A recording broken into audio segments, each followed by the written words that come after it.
ምናልባት ያው ስልክ መረጃ ስለሌለ ነው እንጂ ብንልክልህ ነገሮችን ብትሰማቸው ብታዳምጣቸው ደስ ይለኝ ነበር።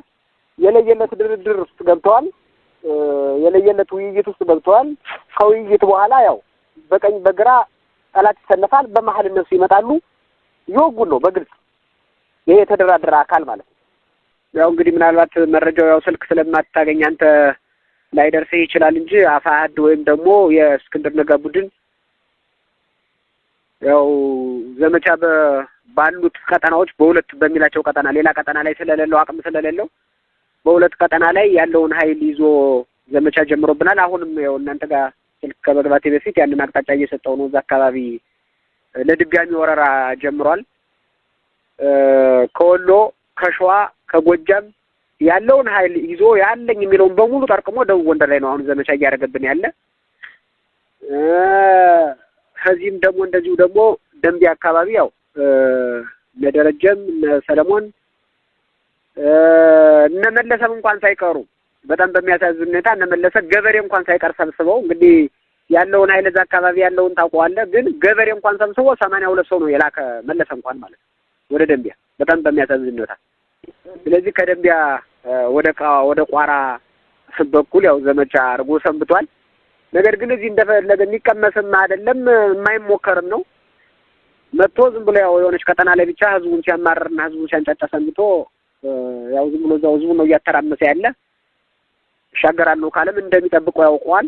ሰራዊቱን ባለበት በተጠንቀቀዶ ገብቶ አመክቶታል። ደቡብ ጎንደር አካባቢ ግን ያው እንግዲህ ከዚህ በፊት የተፈጠረው ምናልባት እንግዲህ ያው መረጃው ደርሶ ከሆነ ጋሻ ያው እነከሴ በነበሩበት ሰዓት ውጊያን መርተው ገብተው እነሱ እስከ መሰዋት ሁሉ ደርሰዋል። በጎጃም በኩል የሚታዘዝ ሰራዊት አለመኖሩ፣ በወሎ በኩል የሚታዘዝ ሰራዊት አለመኖሩ፣ በሸዋ በኩል የሚታዘዝ ሰራዊት አለመኖሩ እንደፈለጉ እንትን የማድረግ እንትን መጣ ማለት ያው እነሱ መመጋገብ ጀመሩ።